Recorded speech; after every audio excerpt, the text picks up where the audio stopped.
Excellent. So the first thing to say is that I'm new to this, as I've already told you. Yes. So if I mix anything up, my apologies in advance. That's But fine. we know each other. I know I don't feel you're going to give me a harsh time about it. I just think, I just want to say that. And also, if there's any problems with my internet or anything like that, I again apologize. And same. And fingers crossed there won't be, but what do we do if we do have problems with our internet? Just reconnect? Just reconnect. They'll be able to splice it together. If it seems like just little bits, I think we should just keep going. And again, hopefully there'll be a way for them to parcel it together. The other thing is, before we start and at the end, I'll just give us 3 to 5 seconds of gap. Yes. So when it ends, we'll actually just keep having our conversation where we'll say goodbye to each other, if you see what I mean. I see what you mean. That sounds good. And I'm not teaching Granny to suck eggs here. I'm also not calling you a granny, but I know you know this stuff, and you probably know it 1,000 times more than me. No, you know what? It's always good to read it. It's more for me that I just want to make sure that I tick the main boxes. And also the way we'll do it is quite funny, because Robbie interviewed me for the podcast as one of the new hosts. And he explained how to do this first bit, and then I was just completely blank. I got confused. So all it is when I introduce you to as soon as I start introducing you to the podcast, from there, please respond, and then we'll take the conversation forward. So that's the cue that we're going to start. That's all right. Sounds good. Yeah. Sounds Brilliant. good. Okay. Last thing, I'm going to go through just as I've got a variety of things on a little checklist that Robbie's produced, just to make sure. I'll just go through everything. Sounds good. If there's anything that doesn't make sense, please just interject. Is that all right? Okay. So I've explained about the intro. Oh yeah, so just a couple of things about the conversation. So it will hopefully be really free-flowing. The sort of idea behind it is that we'll have a bit of time with your journey, and then we'll have a lot of freedom in the middle. And then at the end, if we've gone off lots of different avenues and haven't covered it enough, we might talk a bit more about the practical side of working as a coach, because a lot of listeners are interested in that. I'm so happy to hear that. That was one of my requests, actually, that we maybe got into some practicalities about how to do what this is called, because I don't think coaches get enough of that. I would say as well, and this kind of relates to the next point, is feel free to obviously steer the conversation too. So that can be anything from, I'm not expecting you to if you don't want to, but asking me questions, taking it in a different direction, So if, for example, you think that we're not getting into the practical side enough, feel free to take it to the practical side. I'll make sure that we cover the main things that I want to. But just steer it as you like as well, if that makes sense. So here's a thought that I had, and obviously this would need your permission. If something practical came up and I could demonstrate it with you, would that be something you'd be open to? Yes, absolutely. Absolutely. I actually think I think that would be really amazing. My proviso would only be, I think me and you could talk for absolutely hours. And I'll get onto timings in a minute. And so my only proviso would be, maybe it shouldn't be really long, because you do such deep coaching. You know that. If it was a 5-minute just a depth. So if we're talking about I don't know what it could be, but if we're talking about internal work, it could be we have a conversation and I see a way in, and I'll say, can we do this? Can we show the listeners what we're talking about here? The thing is, Marie, is you're so good at this, but not only do I inherently trust you, but I also know that you'll ask for permission in the moment. Yes. And that, I hope you trust me enough that if I am not comfortable with it for whatever reason, I'll just tell you no. So you've got my general permission anyway. But I think that flow will work beautifully, because even if I did say no, that's a teachable moment for the listeners as well about absolutely. how you do that. Contracting and all of that sort of thing. Love it. Beautiful. Yeah, absolutely. Just a couple of other things. This is essentially, unless there's major internet problems, going to go out as we have it. They can edit out like coughs and stuff like that if someone coughs while the other person's speaking. But in general, this is just going to go out in the raw as it is. Sounds good. Which I thought you'd like. Yeah. Couple of other things. The episodes, as you might know, are normally from an hour and a half to 2 hours. So I will listen for a good time to bring the conversation to a close. But I will give you, there'll be a point where I'll say essentially, is there anything else you want to mention? So that will be our cue that we're kind of going towards the end, but that doesn't mean we have to like wrap up immediately, if that makes sense. That makes sense, Alex. Yeah, thank you. Excellent. Almost there. Oh yeah, just 3 more things. I don't actually know when this is going to come out because we're all kind of, there's a number of new hosts, and I think it will probably come out sort of early next year if I was to guess. But the reason why that's partly relevant is because I don't think it hugely matters. Like if you're talking about things that are about to happen, people trust that on the podcast, the timings that we record it are not going to be the same. Exactly. Yeah. You know that. Okay. You know that. That's fine. 2 more things. Is there what would make this an amazing interview for you? Is there anything else that you want to mention or ask or? No, I think it's going to be an amazing interview. I think you and I think rather than an amazing interview, I think it's going to be an amazing partnership in exploration. And that's to me going to give the listeners, fingers crossed, a good experience of what it's like just to be with another human being and letting the conversation evolve. I mean, that's it for me. I mean, for me, really, like probably a flavor of any of the conversations that we've had, like the last time we met up in the cafe, for example, the flavor of the conversations that I think we already have is exactly what I'd like. It's more letting people, my main thing that I'd like is I think you're amazing. I think you're an amazing human being as well as an amazing coach. And I think that I just like more people to know about you and to experience you. And so if you can come across as your authentic self, I've done my job. That's what I want to. Thank you, Alex. That's very kind of you to say that. So is there before we start, is there anything else you'd like to do? Do you want to go to the loo? Do you want to get a drink? I don't. Do you think I should raise my... Let me see, because I'm just looking at the list. Just thinking about the... Oh, yeah, maybe very slightly. Yeah, let me get something just to put on. Yeah, go for that. Great. Actually, Marie, while you do that, can I just go to the loo? Yeah, sure. See you in a sec. See you in a sec.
That's better. That's great, yeah. You can see my light in the background. Right. Okay. So what we'll do is, I'm going to say some magic words. The magic words are going to be Katy Perry.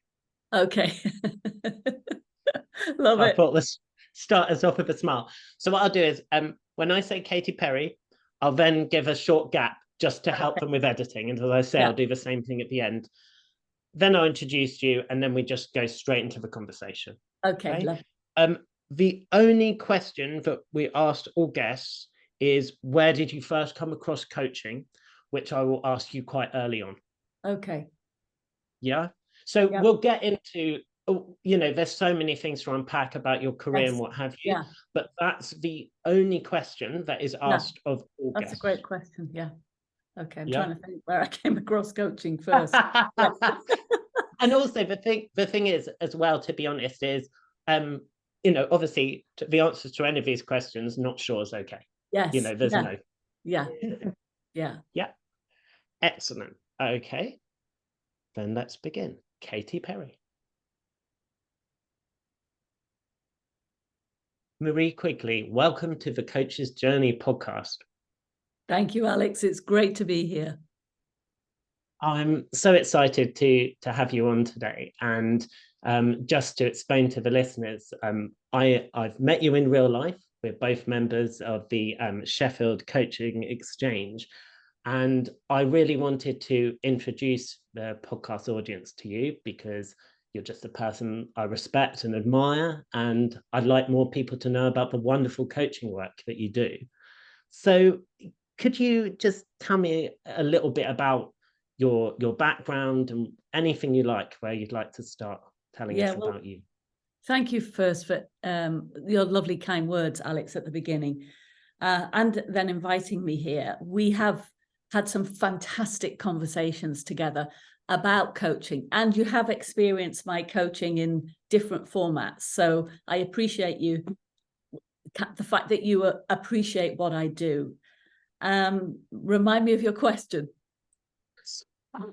So my question really is just a little bit about your background, which we can get into. Maybe where we should start, because I think it's something we can build around, is, you know, this podcast now has is going to have a range of different hosts as well as Robbie. But one of the things that makes it consistent is that we always ask the question of the guest, where did you first come across coaching? Gosh, that is an interesting question. Where did I first come across it?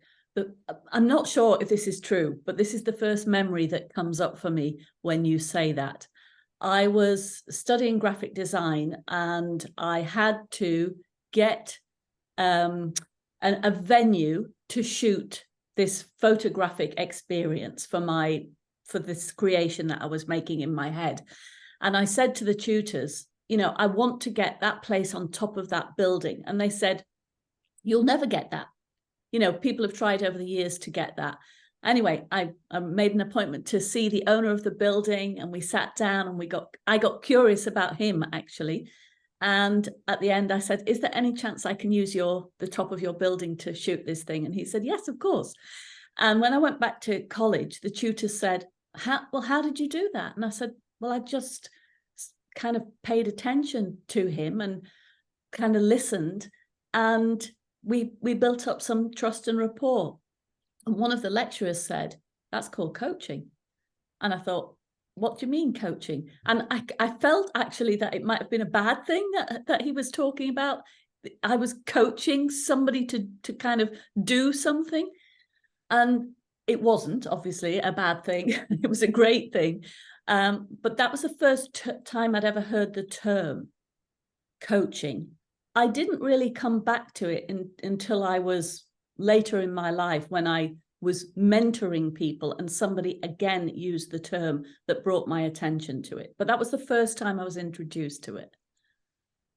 That's a beautiful explanation. And I think one of the things that I perceive about you, and I think it's something that a decent amount of coaches seem to have in common, is a lot of people are coaches before they're formally coaches. Yeah. So I think, I've met so many people and who are from such different coaching backgrounds, and I can't wait to get into your work history and the different things that you've done, because I find it fascinating. And there are so many people who, when they pinpoint different bits of their careers and different things that people said to them, they have some natural coaching behaviors that they've exhibited over time, perhaps, without knowing that that was coaching. Is that, in your experience, you're a coach trainer, do you see that happening?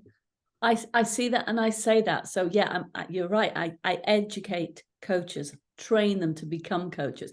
But I always say, you weren't born today. You have all of these skills that you've gathered along the way that have made you get curious about coaching. And the reason you're curious is because there are innate skills in you that love to connect and love to get curious about other human beings. So I think it's within a lot of us, a lot of the people who really love this profession. Some people say it's not a profession, but I do. I think it is a profession, who love this profession. They have these skills kind of oozing out of them. But of course, they've been told that you must give advice or you must be the wise one. And so there's a lot of unlearning to do when we come to educating ourselves in coaching, depending on the philosophy we choose about coaching. Yeah, that's a really helpful distinction between, coaching is something, or coaching techniques are something that people might naturally use. But a lot of the time, perhaps, they're almost, I feel like they might be almost a bit deprioritized in our society, as in, I think that we're brought up from, in school, for example, that we need to know the answer. That sort of being right is the more important thing. Rather than, showing up with curiosity, for example, being there with a person and supporting them on their journey, enabling them to make their own discoveries. It feels like that's certainly not how I was taught at school, much as I love school. I don't know about for you. Yeah, well, I certainly wasn't taught to kind of just be curious. Maybe in my art classes, I was taught to be curious, but I certainly wasn't in a lot of the other subjects. There was a right and wrong answer when I grew up. I think education's changed slightly when I look at how my children have been educated. I'm a traveler. I have traveled to many, many magnificent countries in the world. And for me, coaching is like traveling. It's like landing in a place that you don't know. You know nothing. And there's new senses, there's new smells and experiences. And this is another human being that you just don't know. And they've got all this magical land around them that perhaps they don't even know. Perhaps they've never gone and visited. So that's how I approach coaching, from a traveling perspective of, I know nothing about this land, so let's get curious together. And it is a most magical journey, because if I thought I knew, then I'd bring my tea and biscuits and my fish and chips with me to this land, and I wouldn't taste the amazing experiences that the other land has to offer. Does that make sense, Alex? Well, I think the best way I can answer whether it makes sense is, I've learned through your training, which we may get on to be slightly more in touch with my body. And I felt a sort of light tingling in my body as you were speaking about that, because it resonated so much with me. Because, as you know, I also love travel and have lived in other countries. And so I think I love the image of bringing the tea and biscuits and the fish and chips. I think that's beautiful. And I also think it's quite a nice jumping off point for one of the things that I find interesting about your story, and I think listeners will as well, is, we know each other because we both now live in Sheffield, but you've lived in so many different countries, and coached in a lot of different countries. And could you explain a little bit about how your journey even took you to living overseas, and how you got into some of the things that you now have ended up doing?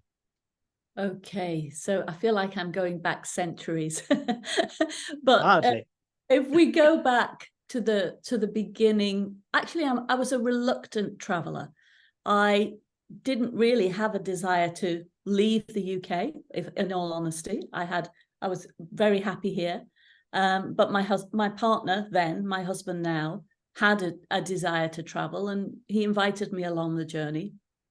And not long after the wall came down, the Berlin Wall came down, we decided to move together to the former East Germany, to Leipzig, an amazing cultural cornucopia of things, music, dance, a new life coming into the city. So we both moved there together. I gave up my job as a graphic designer. I couldn't speak German, so I couldn't work in graphic design in Germany because I just couldn't understand what anybody was saying. I ended up teaching English and met some amazing people from around the world. When we first landed in Leipzig, there were only 12 foreigners, people not from the region, apart from the Russian soldiers that were still hanging around. So it was such an interesting place to be. And it was like a place I'd never been before. So that's how we started our journey. The problem was it got to -30 in the winter. And I'm not really a cold weather person. And I cycled around the city at the time, and I got a hole in my boot. And I remember coming out of work, getting on my bicycle, putting my feet into the snow, and it seeped through my boot. And I went home and I said to Michael, I can't do this anymore. We've got to go somewhere warm. And as the universe conspires to help us, 2 weeks later, my company asked me to move to Singapore to set up this Asian region offices for the organization I was working with. And I said, yes. And my husband said, no, I don't want to go there. So we played a little bit, and eventually maybe the coaching skills came in, who knows, but he said yes to, and we moved from -30 to +30 in a few weeks. So yeah, that was the start of our journey of traveling. That's amazing. I love the idea of you using coaching techniques and your husband. That's well, now, in fairness, listeners, my husband will say, don't do that coaching stuff to me. So that is something he will put his fingers up and say, back off, woman. But I have to say, I think because it's in my bones, coaching has a way of, I suppose, an osmosis in our relationships. It seeps into other people a little bit too. My husband has come back from events and said, I sound a bit like you tonight. I'm getting worried about that. So he's picked things up, hopefully, along the way. That's wonderful. So I love, I love the descriptions of the difference of that situation being in Leipzig. But how did your journey begin to lead you to coaching? Was it a long process? I obviously know a bit of your journey, but how did that? Yeah. So I'd heard about coaching at college, as I just shared. In Leipzig, I was teaching and mentoring. But again, I was using these skills of listening to people and getting curious and helping people, probably more than a coach would do, to kind of learn something and explore something.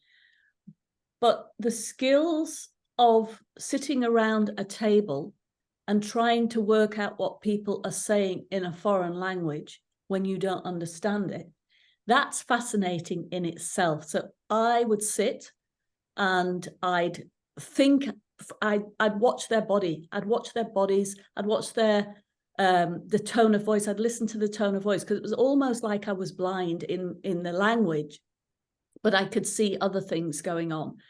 So that helped me learn the language, watching people's bodies, noticing the different words and tones, but not understanding the words, but eventually hearing them enough and the same responses or the same body responses made my mind think that means this. Now, I got lots of things wrong, but I got some things right. So training and mentoring were always part of my life, I think. It wasn't until I got to Singapore and somebody pointed out that I should go on a coaching program. It was a very, very short coaching program about the T-Grow model. And I went on that program, but hadn't really thought of myself as moving into coaching itself. So stayed in my profession, stayed training and mentoring, but used these skills that I'd learned to impact the work I was doing with the students, with the teachers, with the directors of the facilities that we were setting up. Amazing. I like knowing more about where you are now in your journey. I love how these different pieces come together, because I think it's one of the things, and I think for some context, that why I was first so impressed with you when I first met you is that you know, you've got a lot of experience as a coach. You're an MCC level coach. And the first time I saw you, you were at somebody else's talk. You weren't the one presenting. And the way you came across was as someone who was eager to learn yourself. You know, you were there very much as a participant, learning new things. You didn't have the slightest hint of arrogance or superiority about you. You had a real grace about the way you presented things, and then a generosity in the way that you spoke to people. And I think for me, it feels that you might have been doing coaching for a long time and be an experienced coach, but I get a sense that some of the values around coaching have been embodied in you for longer. And if that is the case, do you know where that comes from? I hesitate to send us even further back, but you know, was there something from your background, from childhood? Was there something that helped you to sort of have this feeling of Marie, shall we say? Well, thanks for saying all those lovely things, Alex. I am a learner, and I think that we have something to learn from everyone. And just because I might have more experience doesn't mean that somebody knows something that I really need to become aware of. And I think our clients teach us all the time, deepen our own awareness. I was lucky to have a father who paid attention, who was really curious, who helped us be really curious as children. You know, I grew up in England, but I've got Irish parents. And so I kind of never fitted in the English circle. And I've got this accent, so I never really fitted in the Irish circle. And I also, we moved to Northern Ireland, which is where my dad's from, to the most magical place in the world. That C.S. Lewis described it as a place he looked at for his inspiration for Narnia. A place in, it's called Rostrevor, in County Down. And we moved there to a little village called Cullowen when I was 13, and it was during the Troubles. And so I think why am I telling you this? Because I think that not quite fitting in somewhere helps you get curious about others, and it helps you get curious about yourself. And there's always something to learn from every side. You know, there's not just two sides in any situation. There's another side that we can't potentially see. So I had to develop skills, maybe, that allowed me to fit into different areas of my life, but still be me. So I couldn't not be Marie, but how could I connect with people who were different from me, or maybe had judgments about me because of what I sounded like or my background, you know, and many people have experiences like that. We have to find our way in a world that's quite complicated sometimes. I do think my dad's generosity, and he was who he never pretended to be anyone else. And we saw that always. He was always himself, no matter whether he was talking to princes or paupers. And he was loved because of that. He was respected because of that. Not always liked, maybe, but certainly people knew that if you were going, he was who you were going to get. And how can I be anybody else other than me? So he instilled a sense of curiosity, a sense of learning, a sense of opportunities. He thought there were always opportunities to learn. So perhaps he instilled that in me too. Thank you for sharing that. That's just beautiful to hear about your family and also that special place that you lived in. And I know that you still go to, is that right? You still go back there? Yes, well, my dad passed away 4 years, and his wish was that his ashes were scattered on the mountains of Mourne, which are these beautiful mountains behind where he grew up. And he used to shepherd those mountains as a little boy before he would go to school. And it is such a beautiful place. My cousins still live there. And so we go regularly as a family to walk the mountain, to say hi to Dad, and to also kind of reconnect to our spirit. When I land there, when we drive there, it feels like a sense of coming home for me. That's absolutely wonderful. I wonder then, so we've got these different parts where you've heard about this thing from coaching, and you've got some sort of natural coaching type things. Perhaps you're doing all these exciting things and traveling to different countries. How does the story move to where you actually ended up doing coaching? Like how did that side of it come about? And you've done some training at this point. You mentioned the Tigro model. Yeah. But how did that translate into those next steps then of becoming a coach? Okay. So very briefly, I had my first child in Singapore, and I wanted to kind of bring her up. So I let go of my job, and we ended up moving to Dublin. We had no family there, but the Celtic Tiger was happening, and there was plenty of work for my husband. So we ended up moving to Dublin, and I kind of felt a bit lost.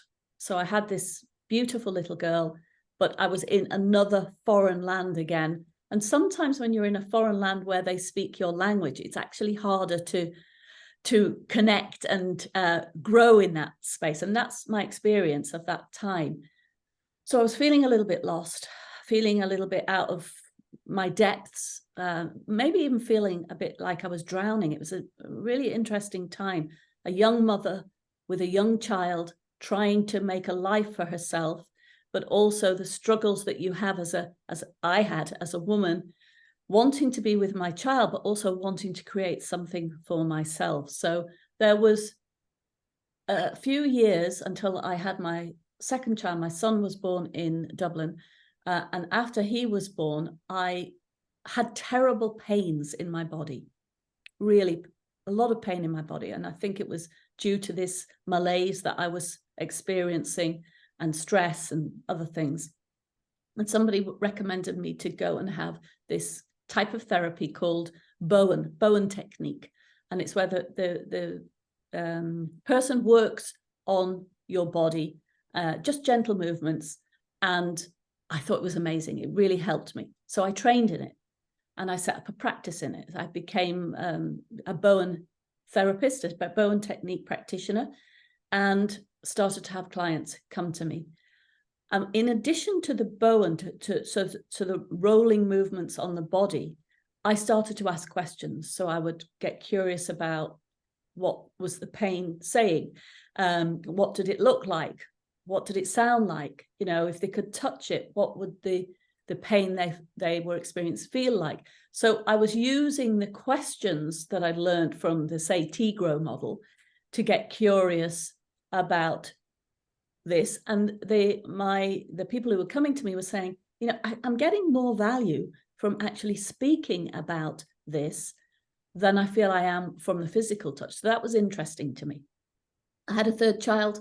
6 months after that, we moved to Dubai, and that's where I got formally trained. as a coach through the Coaches Training Institute in Dubai. That's when I decided it's time for me to move into this thing called coaching, even though hand on heart, I still really didn't understand what it was all about. I loved your explanation there of where people were getting more value from talking to you. Not saying you weren't a good physical practitioner as well, of course, but I love the idea that people, you know, really communicated that to you. And I think a lot of it, both through the practice of coaching, but also through listening to the universe in our own lives, is that process of feedback of, you know, what is being communicated to me here? You were talking about your own body and what that was communicating to you. That led you to a slightly different profession. And then you've now got to Dubai. So in Dubai, what happens next? Okay, so I go to this party.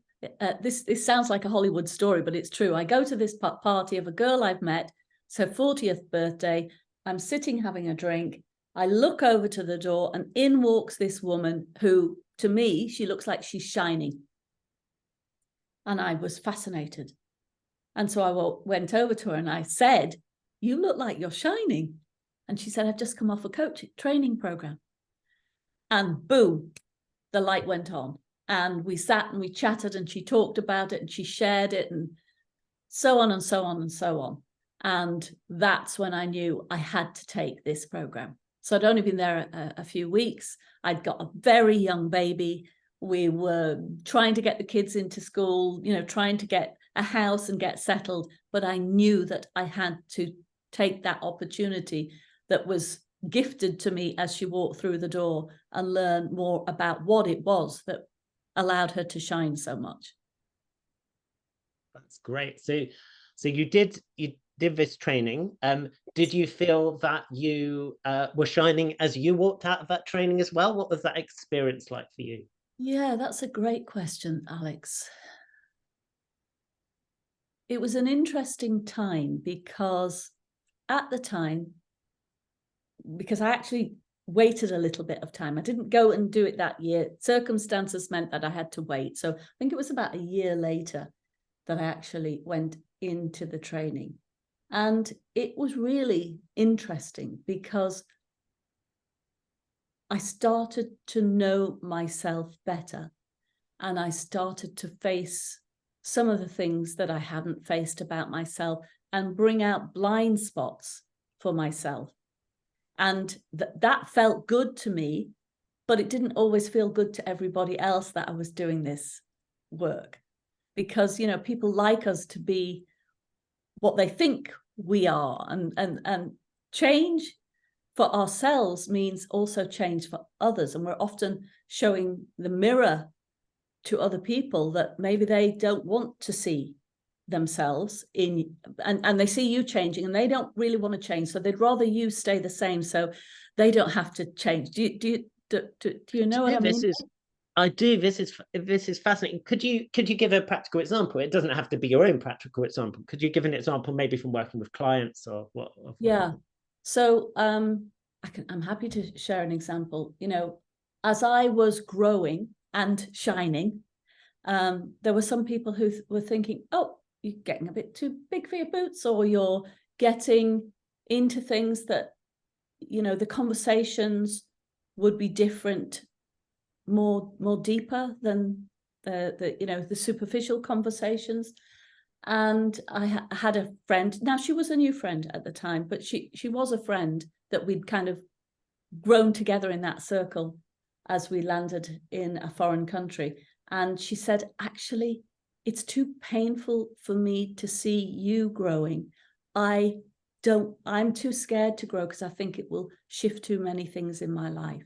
And so I find it difficult being around you in your shining, because it's reflecting back to me of some of the things I need, but I don't want to face yet." So she pulled away. I was heartbroken, but she pulled away. But I had to trust that she was doing that for whatever reason to help herself. That's really interesting to me, because I think whenever we're going through a period of growth in our lives, through a coaching relationship or outside of that work we do on ourselves, it's really interesting to think about how that interacts with the people around us. Because, quite often I don't think it's viewed like that. I think it's often viewed that, say, as a coach, you have a relationship with the person that you're coaching, but that person will have all sorts of relationships with other people, some of which you may be privy to because it comes up in coaching, and some which you may never know anything about. And I also think that it extends to doing coach training. I think that when you're trained as a coach, because as part of the training, you get a lot of coaching, if it's good training, as yours obviously was, you get a lot of coaching through that, meaning that you're discovering depths within yourself and the way that you relate to the world. And then there's a whole ecosystem around each one of those people. So that's fascinating. One of the things we say in our training is that, transformation or choosing to change is a radical act. Living in fulfillment is a radical act. And when we make a radical act, it means we're going to upset the apple cart. And some people are going to be okay with that and others aren't. And with every change or transition in our lives, we're going to lose some people and we're going to gain some other people. And that's heartbreaking and exciting, but it's hard sometimes, that journey of change.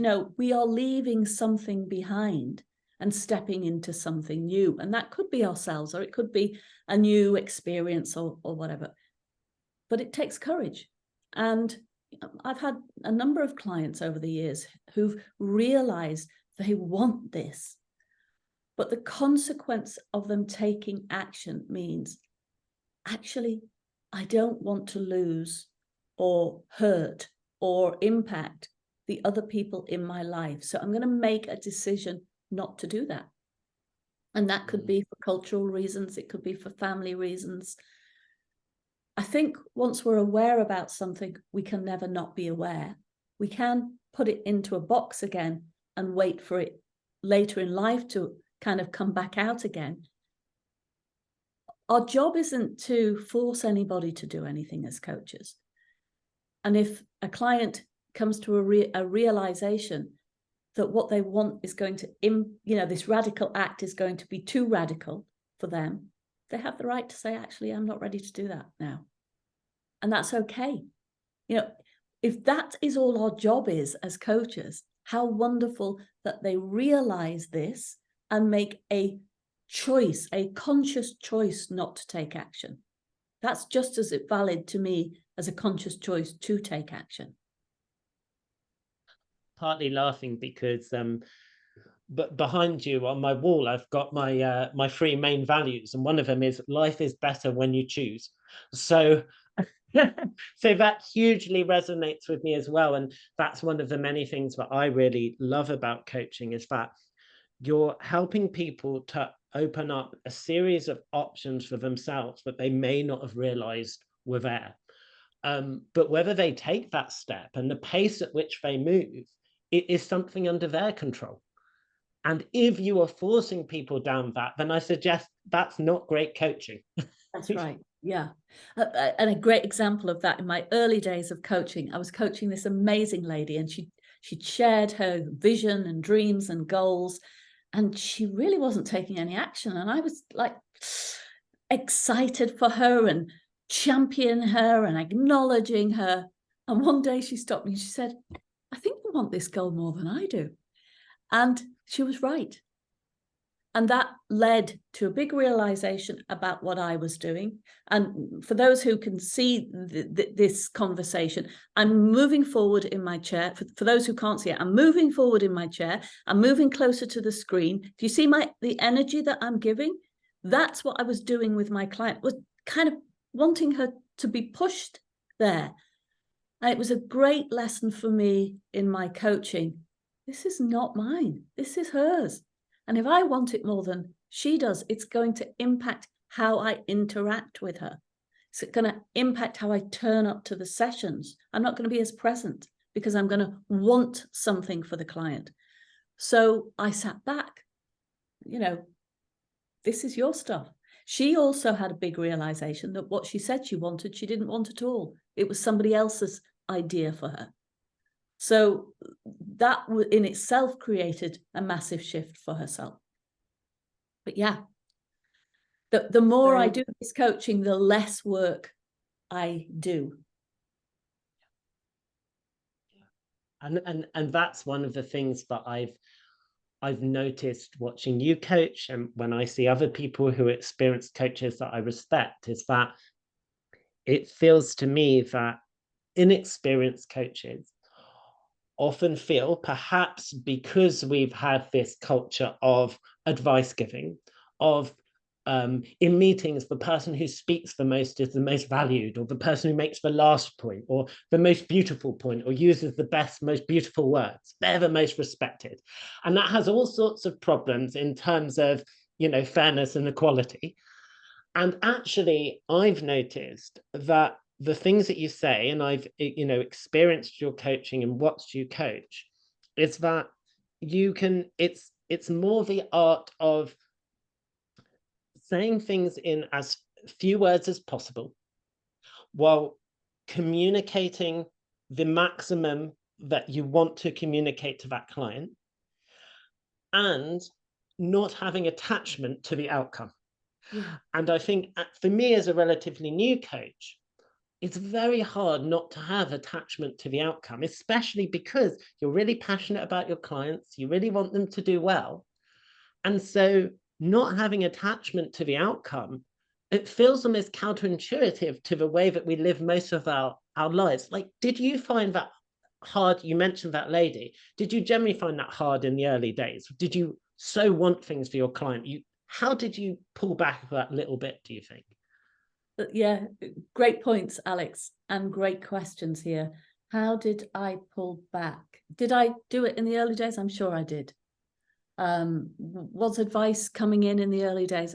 I'm sure the advice monster was certainly saying, come on, Marie, they're paying you money here. They must need more than some listening and curious questions and reflecting back. In my experimentation, I've always had an experimentation perspective on anything I've done, is try different things to test out what works best. And when I was testing out the advice monster, the results, the clients were not doing what my advice was. Because think about the last time you were given advice, Alex. Did you take it? Most likely not. When people should me, oh, Marie, you should, I think, uh-oh, I back away immediately. Don't should me, please. So I was testing out these things we were learning about non-directive, let the client do the work, get curious, pay attention to what you're noticing and share it with the client. And when I was testing all these processes out, the best results that kept coming time and time again with my client was when I was letting them do the work. So that's what helped me move into, for me, there was evidence that this was working. And so when new coaches come and say, but surely a little bit advice is all right, I always say, test it out. Don't take my word for it. I coach in Marie Quigley's way. Of course, I've been trained in different philosophies and tools, etc. But you've got to test it out for yourself, to work it out for yourself. Yeah, I think that's really important. But also, I think that for me, there's sort of an additional piece, is that I think sometimes when people test things out, they don't necessarily want to hear the results. So if I think about, like for me, for example, I think lots of us start off thinking, oh, I'd quite like the world to be like that. And if the world doesn't conform to how we want it to be, I'm not sure how good I am, or many people are, at listening to the advice that is given, or listening to that feedback. and that feedback can be about us as people, it can be about our coaching. But do you think you've been a person for a long time who's been able to take feedback on board, or is that something that you've learned more as you've gone into coaching? I really like feedback. I think the word scares people. Would you like feedback, or can I offer you feedback? I think that scares people because of how we've been trained to think of feedback. Because I'm a traveler and a learner, and I like experiencing new things, traveling is giving you feedback all the time about what's working and what isn't working. So is being a learner. And that feedback helps me grow. So, of course, it depends on how the feedback is presented to you. It can shut us down and make us fearful. But generally, the feedback in my life, and I'm thinking about my dad would always give us feedback. Sometimes it was tough feedback, but it was for the purpose of us growing, of us learning. So it might hurt a little bit, but you've got to get out of your way of the hurt and find out what's the learning in me, in this for me. So yeah, I'm thinking, I failed my maths exam 3 times. It was awful, painful feedback, really, really difficult. Can I use the word hate? I hated maths. It did not like me. I did not like it, but there was lots of feedback that was happening as I was failing to enable me finally to get through and do something different with the way my brain was working in conjunction with my responses to that kind of resistance that allowed me to learn. I don't know if I've always been open to it, Alex, but I think I've always had it in my life. That's why I think it's important. I thought your mention of your dad there was particularly valuable, because you'd already explained that he was a man of real authenticity. And so I imagine that someone being authentic, and they're always going to show up as themselves, makes feedback that bit easier, because there's not an angle to it. They're not trying to get something. They're telling you because they care about you and want you to progress and be happy and learn, not for their own sake or what they want, perhaps. Yeah, I think that's a good point. Another memory of the past has just popped up, Alex. So I was an Irish dancer, and Mrs. Cassidy, our dancing teacher, she was really tough. And she would give us feedback on the minutest of details about what we were doing with our hands, our bodies, our legs, our feet, the taps, or our movement. And she was a taskmaster. And it was really frustrating to keep having to stop and readjust and re-assimilate and move that tiny millimeter, because she could see that there was something that was stopping us from being the best that we could be. That was really hard feedback, constantly being put under it. But she made brilliant dancers. Her noticing and feedback about what we were doing right as well as what we were doing wrong helped us really calibrate and win those medals, win those championships. So I haven't thought about her in years, but yeah, she was a real taskmaster and great at giving feedback. I think we could do a whole nother podcast about your career as an Irish dancer. I didn't actually know that about you at all. So that maybe we could do, you could do some sort of presentation at the our local meetups or something like that. Maybe I'll get you up dancing, Alex. Our Christmas party or something.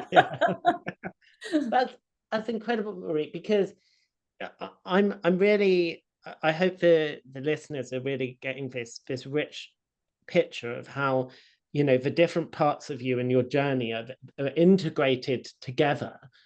And there's the piece where we've got to now for me is that you're developing your understanding of coaching, and your appreciation of coaching, and you're getting this feedback, how did you, because I think this would be really helpful for people, how did you start to build up your coaching practice, and what did that look like in the early stages?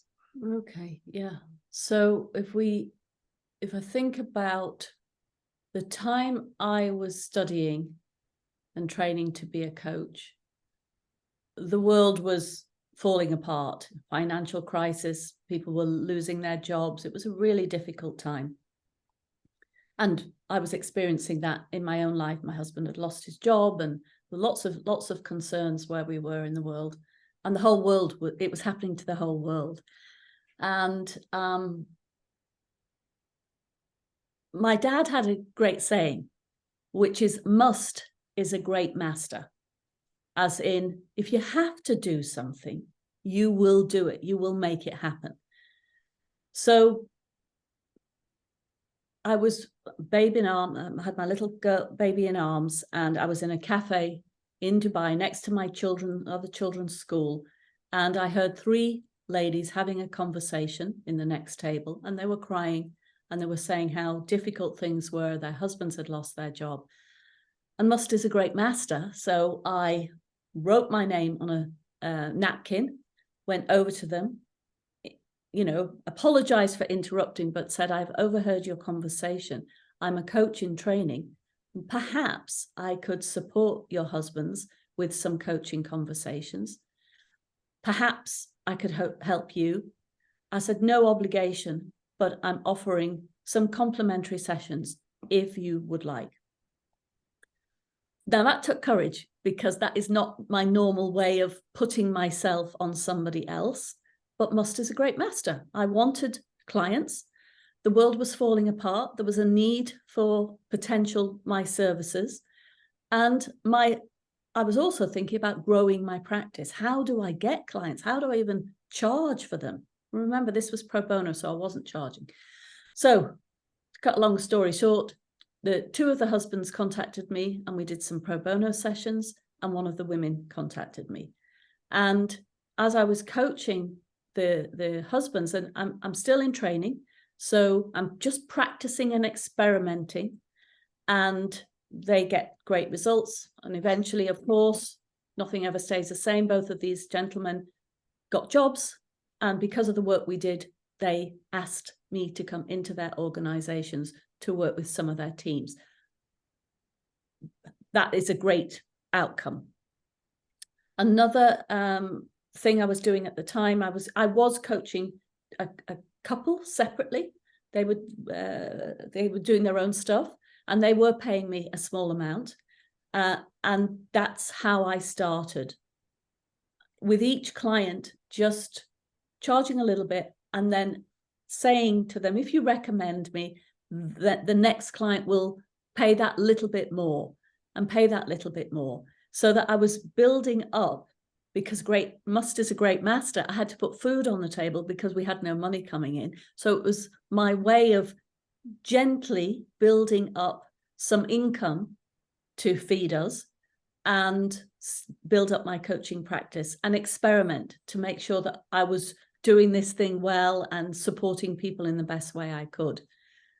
I was in the time of, there wasn't the internet very much at the time. I didn't have a website. I didn't have a business card. Somebody once said to me, don't get a business card, get other people's business cards, because then you're in control of contacting them. I took that advice.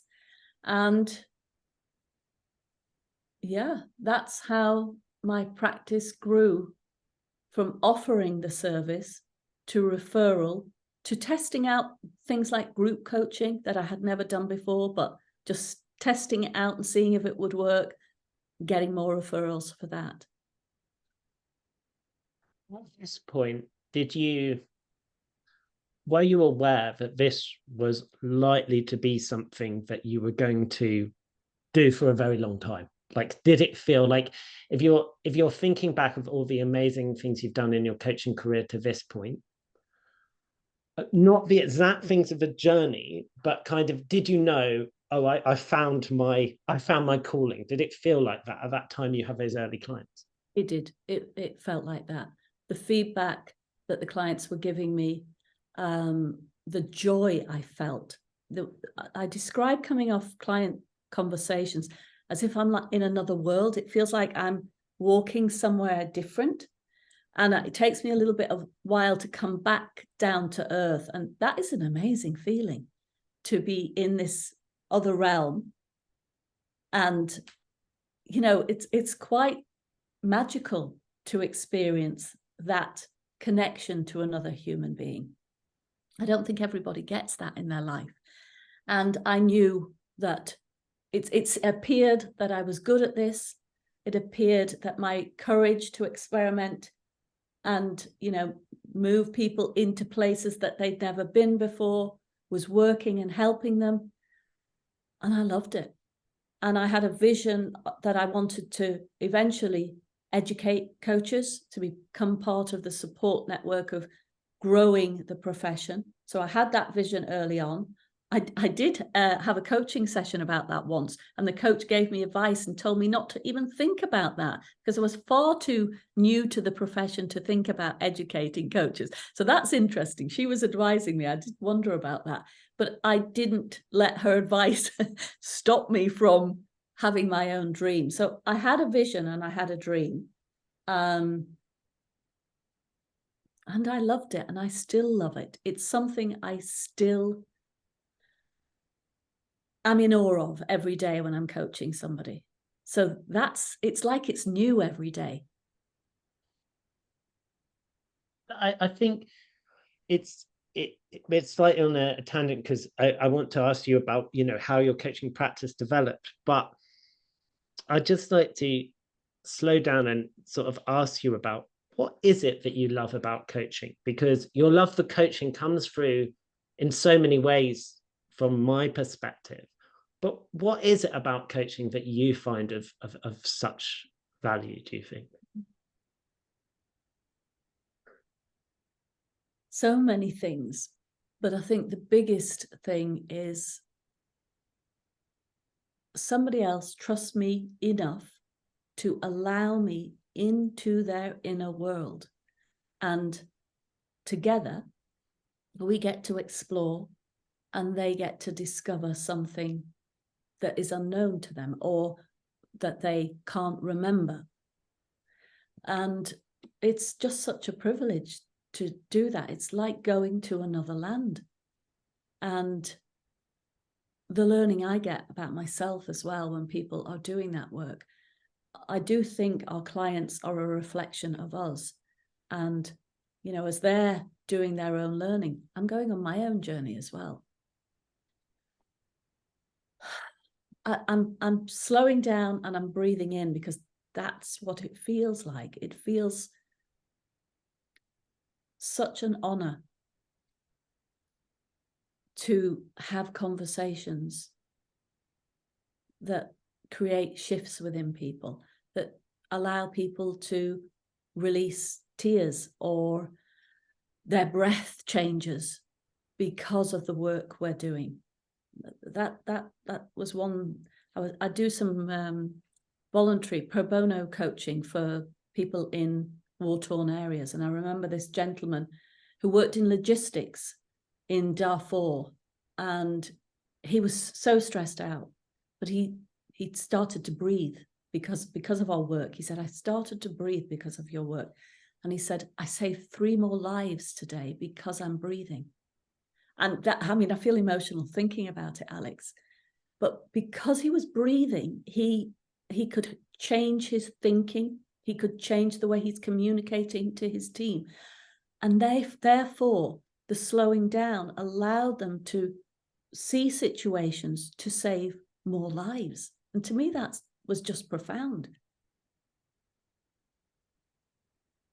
Yeah, that's incredible to hear, and great to hear about your pro bono work as well. I mean, I think that the way that I perceive, like the way that you talk about coaching, one of the things that I find really, really exciting about it is that because you also train coaches, which we'll get onto, the potential ripple effects of your work is kind of exponential because, you know, whenever we coach somebody, they the things that we might help them with then go on to have those ripple effects in other people's lives.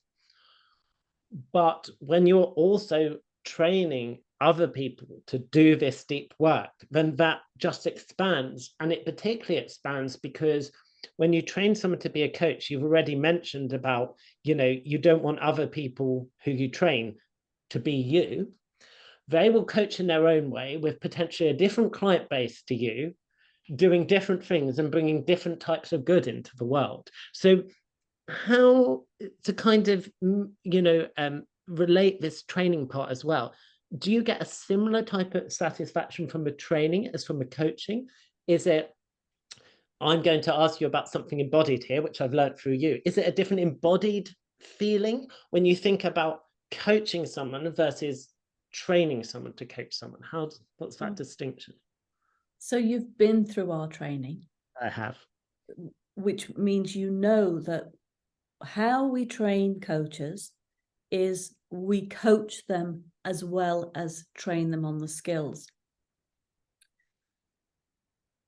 And for me, when a training room full of coaches gets the work that we're doing by doing the work themselves, and you see the shift and you see the change and you see the light bulbs come on, and you see people say, I've never thought about that, or I've never experienced that. It's like having a coaching conversation. So the way we've designed our program, that it is really experiential. You go on your own coaching journey as well as learning these skills. You've noticed, Alex, in our training, it's a lot of emotion. People are, experiencing shifts within their system that they're calibrating along the training days. And so it's just another beautiful experience to witness this. You will also know that we coach live, so that we're demonstrating the coaching so that people can practice it in their own way. And again, the privilege of somebody who's vulnerable enough to come to the front of the room in front of a group of people and do this deep work. I mean, how lucky are we that we all get to witness that? For me, I think it enhances the coaching to know that we're training coaches in this way, because you can't describe it. You can't, in many ways, you can't put it into words. One of our trainees and one of our coaches said at one point, this feels like love. And he said, how do you bottle love and share it out with people? People have to experience it before they know what that is like. And I think that's what our training does. I can speak to that, from the inside, as it were, because I've been on some of your training, and I think there was the emotions that you described was just such a powerful part of it. And when I was going, I think I told you at the time, but when I was undertaking your training, I walked from the other side of Sheffield. We were doing training in the UK, and I walked from the other side of Sheffield to get to the training. And I needed that every morning, because my processing, and people must have thought I was a little bit strange because I was talking to myself as I was walking. And the processing, and I remember seeing the faces of the other people on like the days of the training as the training progressed. And typically, I think we were all both pretty tired and raring to go. Tired because we've been doing deep work, and the deep work was both on ourselves, but it was also, we saw it through the coaching. When we coach people, we saw the transformations that were happening for them, and that was in its way emotional. And there was, I won't mention it because it's confidential, but there was a particular moment that you may remember where you were coaching somebody in front of a group and you kind of messed with their thinking a bit. And it was something that we spoke about afterwards, not just that day, but subsequently, those of us who have kept in touch, because it was just so masterful and interesting. And we couldn't quite believe what we'd seen. And so there was so much packed into that. But I think for me, your deep respect for coaching comes across in the way that you coach and in the way that you explain coaching to other people. You know, you explained it in a way, I think, that for me was, and this is something I think that listeners might particularly find interesting. So one of the things as a new coach that I found quite difficult and have been quite resistant to is elements of contracting, for example. So we sometimes have completely new people listening to this podcast, people new to coaching. So for people who don't know, it'd be better I ask you, how would you explain contracting to people? Okay, so there's a number of factors in contracting, and contracting is the work that we do. So contracting is so important. So there's the contract, the written contract that you might have with your client that needs to be in place. But there's also the ways of working that you're going to determine. How are you going to contract with each other to work together? What's your role as a client? What's my role as a coach? What do you want to work on? What do you not want to work on? Where are your boundaries? Where are my boundaries? What will you do if you don't like what I ask you? How will you let me know if I step over your boundaries? How will I let you know? What if I really annoy you as your coach? How are you going to let me know? Are you going to walk away and never speak to me again? Or are you going to have an open conversation? So, and of course, then there's the, what are we going to work on today?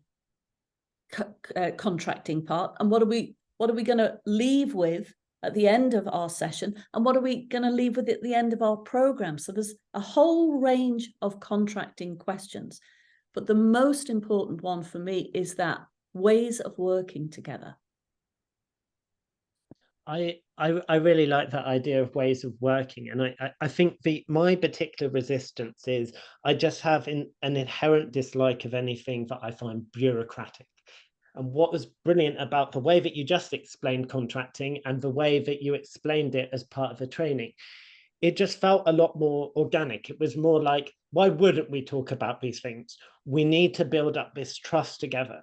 And what was so masterful about the way that you did it throughout the training for me was that I essentially felt that the training could almost be seen as one multi-day coaching engagement. And you were subtly, you and Janine, your business partner, who we'll hope to go on to discuss, were subtly introducing these things where you created a level of trust and understanding in the group, which, again, without explaining too much the magic, meant that I was up dancing at one point, and you may be an Irish dancer, but despite being a generally confident chap, I find dancing the most terrifying thing in the universe, probably. So, and I was up dancing with someone I'd only met a couple of days ago. So, and your contracting and your way of, it wasn't that you from on high were dictating to us how things were going to work.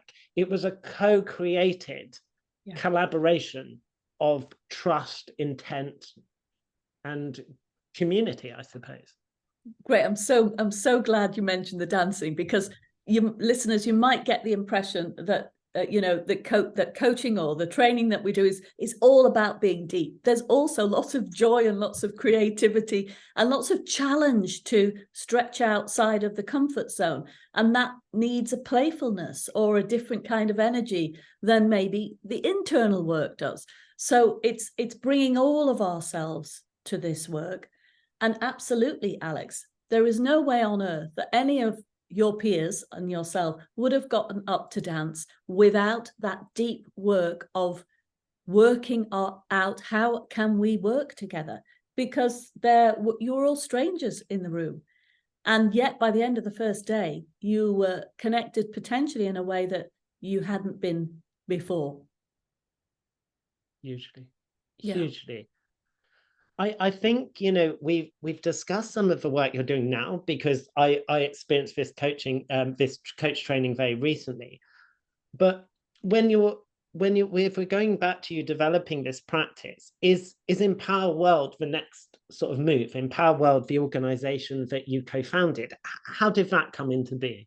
Okay, so I had my own practice, Golden Leap, and I was working in Dubai. But remember, because Dubai and Qatar is a melting pot, so my clients would come to me, but then they'd go to another country, so they'd bring me with them virtually. So I built up my practice, my one-to-one practice, mostly virtual, to be fair. So I had this lovely practice. I thought I would go to Qatar and develop the practice, although there was a little bit of hesitation. I'm going to this new country. What do they know about coaching? You know, do they understand what it is? And so I brought Golden Leap along with me, and kind of started to make connections before I even landed in Qatar, using LinkedIn. And I went to an event and met this woman, and she said to me, "You need to meet this lady called Janine." She put us in contact. Janine, I think we emailed or LinkedIn or something, but Janine then, she had a project working for a telecom organization, and she needed another ICF credentialed coach. I think there were 3 others, but they were working in organizations, and Janine and I were the only independent ICF trained coaches in Qatar at that time. I hope I've got that right. And she reached out to me on LinkedIn. She told me about the project. I said, I'm in.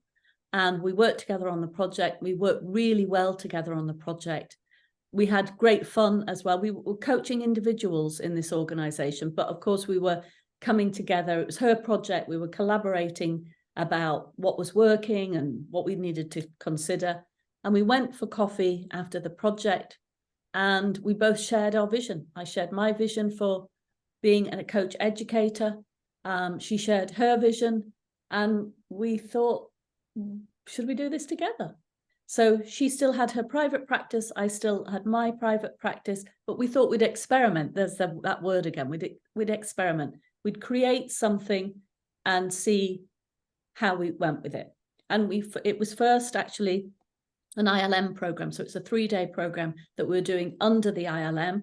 So there were certain criteria we had to follow with them. And we trained, I think it was 12 coaches in that first cohort. And I said to Janine, I want to do the deeper work. I want it to be different. And she agreed with me. And so we collaborated together, brought our creative heads in, and worked out different things that we thought were important for coaches, and sent it off to the ICF and got it approved. That was a 6-day program at the time. It's expanded and expanded and expanded. So with the ICF, they do now level 1, level 2, and level 3. So we've got advanced trainings, we've got foundational trainings. But yeah, it all happened over a coffee shop and working out some ideas together and being brave enough to say yes when we weren't quite sure how we were going to do it.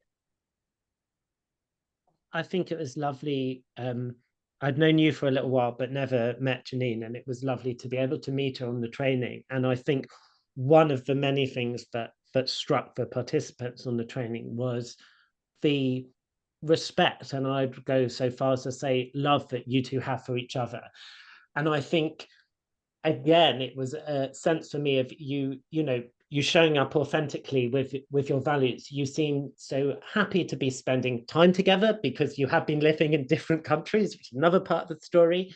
Yeah. But how did you realize early on, this is, a lot of people listening to this might be freelance coaches, but some will definitely want to collaborate with other coaches and build up their businesses like you've done. So was it very early on that you realized that you two had this connection? How do you feel? I think it was, actually. I mean, Janine had other business partners. I'd had other collaborations, not business partners, but collaborations I'd done with other coaches that I'd really enjoyed, but I'd never thought of creating this kind of coach education with somebody else. We used the philosophy of coaching to grow as human beings together. So we had some really tough conversations. Any new relationship is working. How do we work together? We use that ways of working together. And when things weren't working, instead of running away from it, we would come and address them. We had some really tough conversation. We had some tears. We had some feedback for each other that was really hard for both of us. But we were learning how to dance together in our partnership, just as you do with a coaching partnership or in a training room. So we were kind of walking the talk. And yeah, it became difficult not difficult, but it came different when Janine moved back to Melbourne. She lives in Melbourne, Australia, and I was in Qatar. So it became different. And we had to create new ways of working. And then when COVID happened and I moved to the UK and she's in Australia and she's in lockdown and we're in lockdown and all our training used to be live, we had to recreate very quickly because COVID came and we were doing live training. We had to change everything around for this training group who were very reluctant to come online and invite them to come online and experience us online. So again, there had to be new ways of working and designing. So we've been together 13 years as a partnership. Like any partnership, there's been ups and downs, but there's been more ups than there has downs.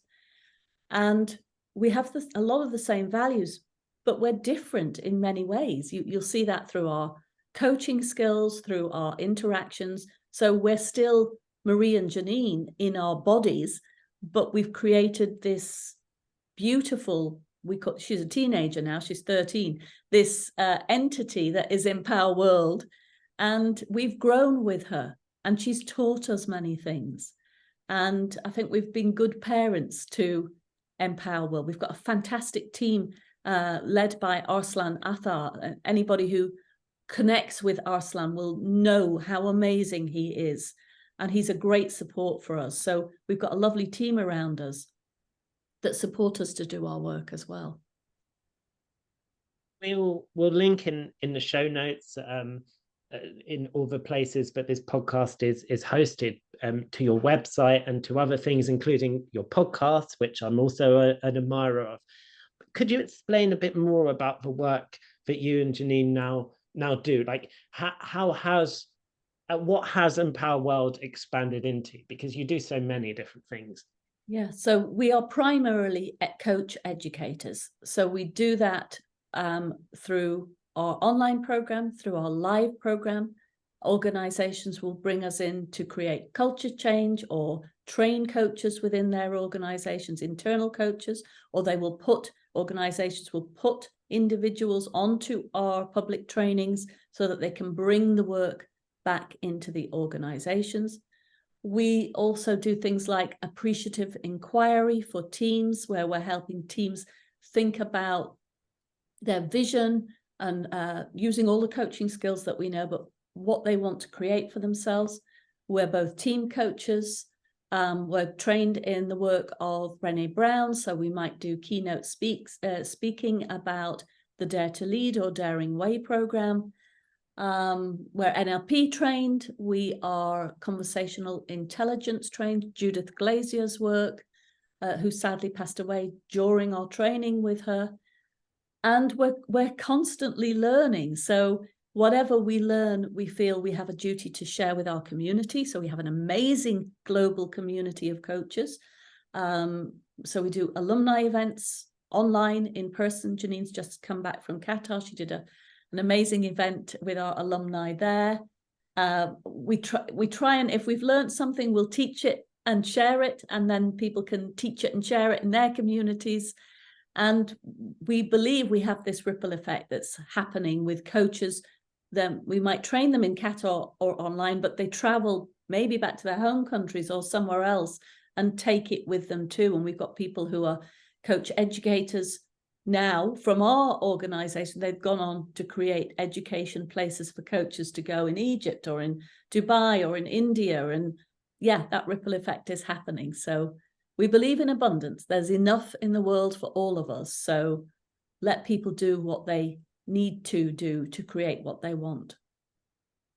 When you and Janine sat down having that coffee after doing that initial piece of work together, and you both shared your visions, were there lots of aspects of those visions that have now been achieved? And is there anything that you would still like to achieve from those visions that you can remember? I know she's 13 now. I know she's a teenager, but yeah, I remember Janine's drawing. She drew a world, and she put all the countries of the world in, and she put lines going from each of the countries.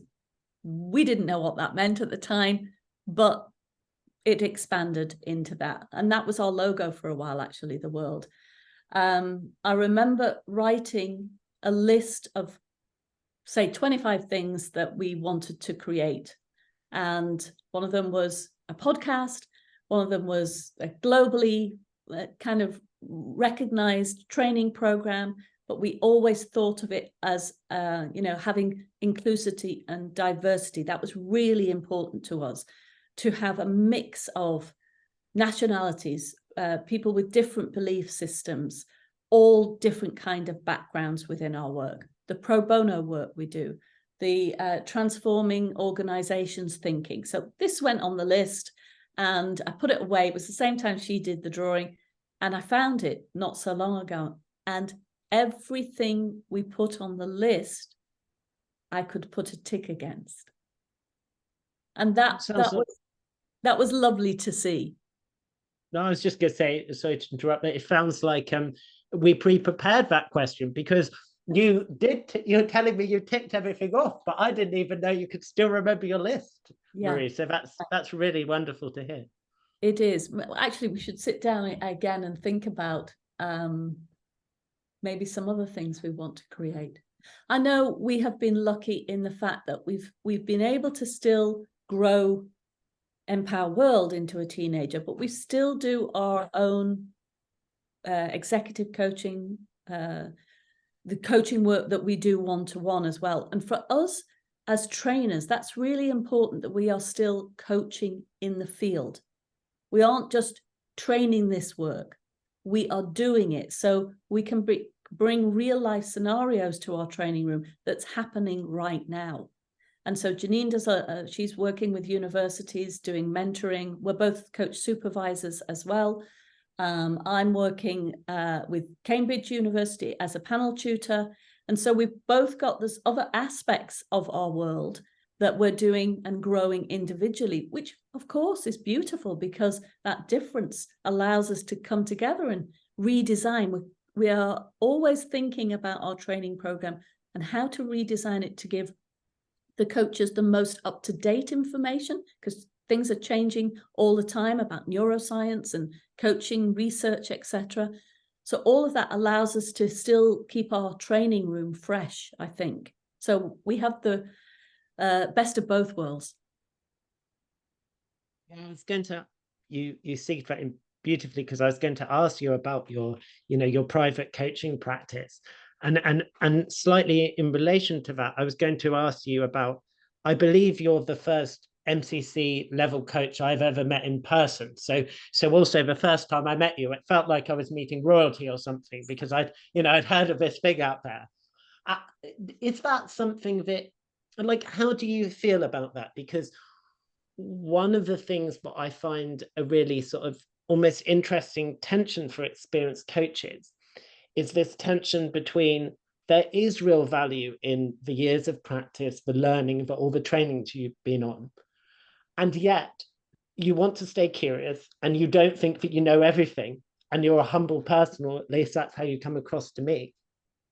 And so it's like, when people hear your accreditation and all your other accreditations, do they act differently with you? Like, have you noticed a difference, or how does that work in your thinking?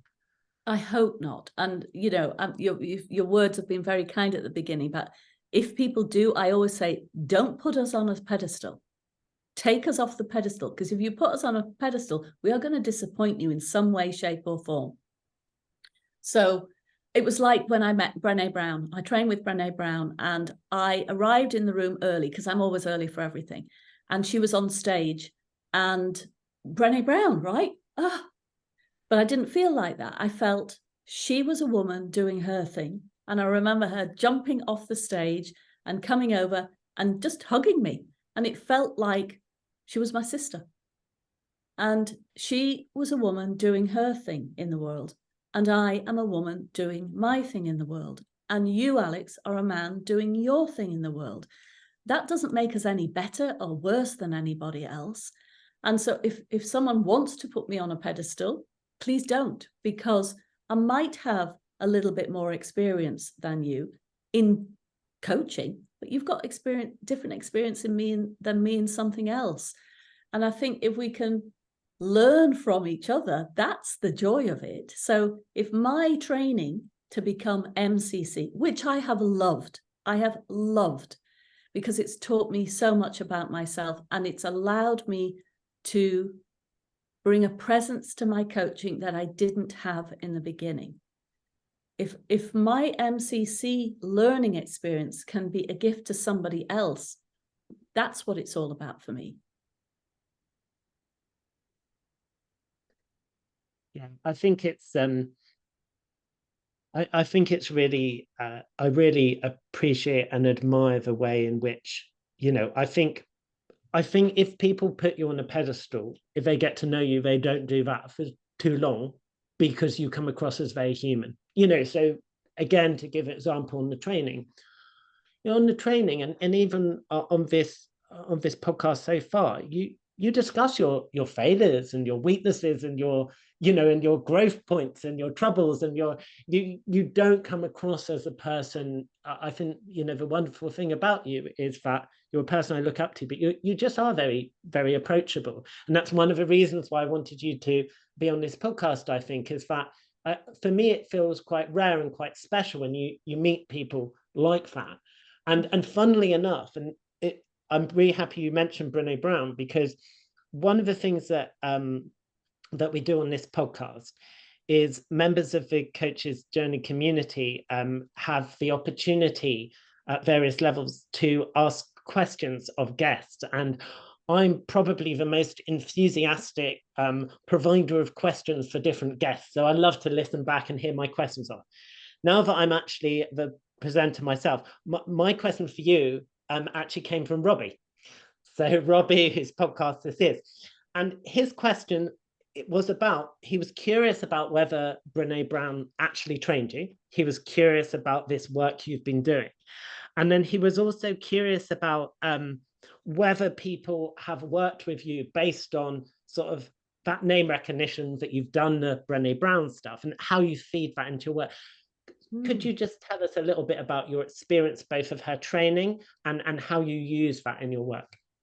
Yeah. So yes, as I said, I trained with her. I think I was the last cohort to train with her, because when I first read her book, Daring Way, and I think The Gifts of Imperfection, I wrote to her naively and thought, she's going to read my letter. And, you know, I said to her, if you ever come to the Middle East to do training, I'll be there. And I got a letter from one of her aides, I'm sure, saying, we're not planning on coming to the Middle East, but we will let you know if we're coming anywhere near. She happened to come to London. I flew to London and got to train with the woman herself. And she is what she says on the tin. She is this kind of ordinary woman who's brilliant in her research, but is very humble about it.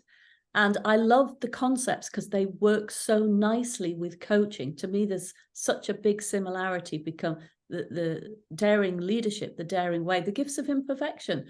None of us are perfect. All the things we do to kind of judge ourselves and hold ourselves back. So all her work fits nicely with coaches. That's why she trains so many in her work. Have people come to me specifically because of my Daring Way training? I'm not 100% sure about that. I have done keynote speeches based, that is from Daring Way and Dare to Lead. I recently got a coach who wants to move towards MCC, who also is Daring Way trained, and saw that on my profile. So that interested her. So we had a sample session together and we're working together. So perhaps it does have an impact. But I think with my ordinary clients, my non-coaching clients, some of them have still never heard of her. So I might introduce the concept of daring leadership. I might invite them, if they would like to read the book to see if any of the concepts resonate with them. We might do some thinking around the concepts of daring leadership and vulnerability and courage. I might work that into my contracting as a coach, because to do the work of coaching, we need to be vulnerable. We need to be courageous. So that might be in my explaining how I work as a coach. Does that answer your question, Alex? Yeah, that's really helpful. And I think as well that it was a really useful reminder in a way that, obviously I've heard of Brené Brown, and I think a lot of people interested in coaching and self-development have heard, but I think it's very easy to be in the bubble of coaching and coaches, which I've, just started to do. And then to realize, it's a great gift, for example, if you can introduce people to the work of Brené Brown, or some people listening to this podcast may not have heard of her.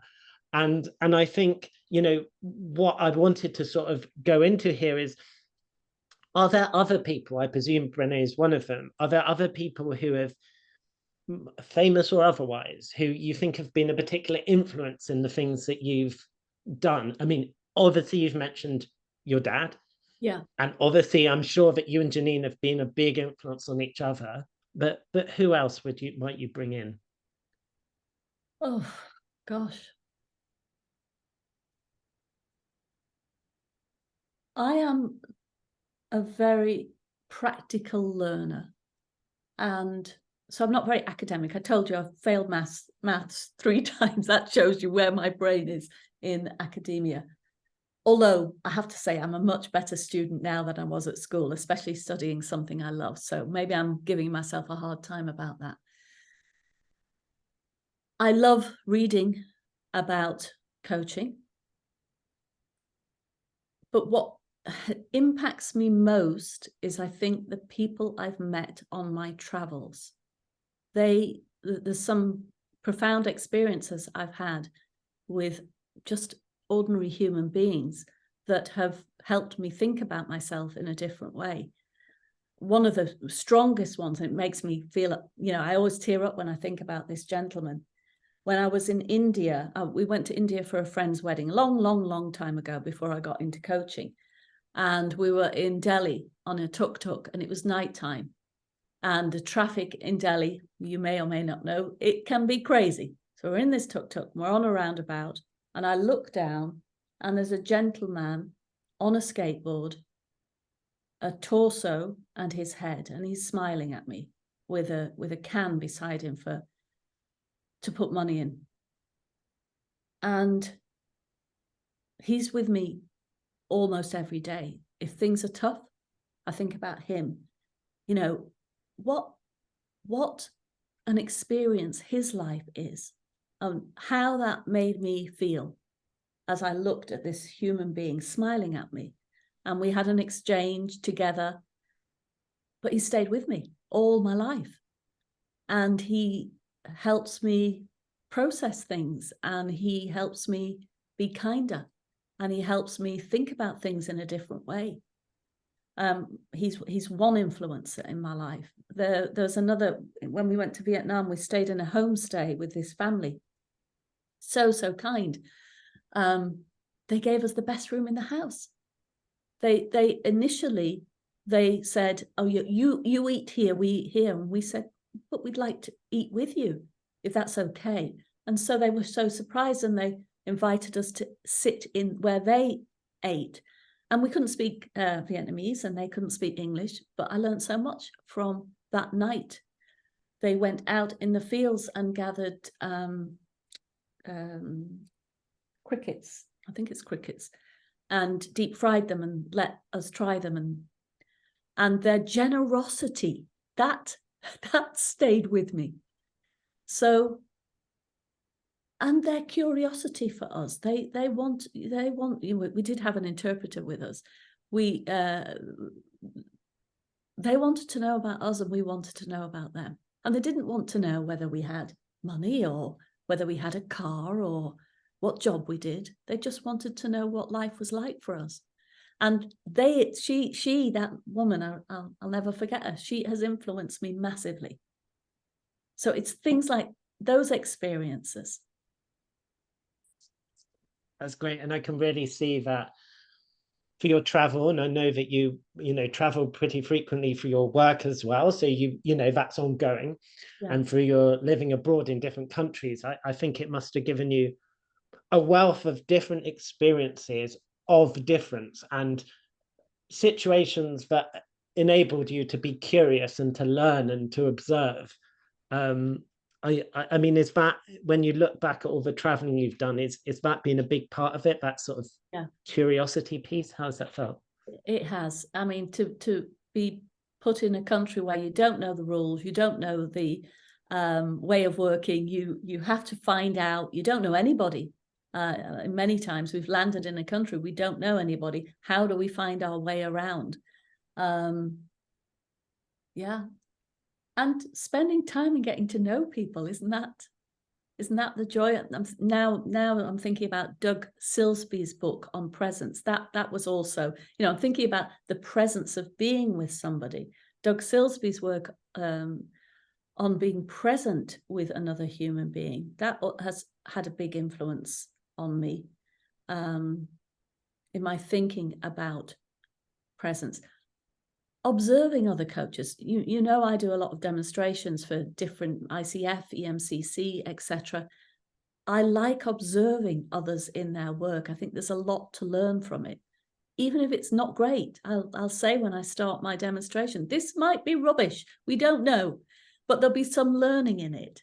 So this is not about doing anything in a perfect way. Let's just explore what worked well, what didn't, what could I do differently. It's always about learning for me. I think, and this is a question that, as your personally trains coaches, I'd particularly like to hear your perspective on. But if you had a half an hour or an hour to spend time with a new coach, or even someone who's developed a bit of a practice, perhaps wants to take it to the next level, I'd love to know what sort of recommendations you have about how people can be the best coach possible and how they can take things forward. What does that being the best coach mean to you in developing their practice?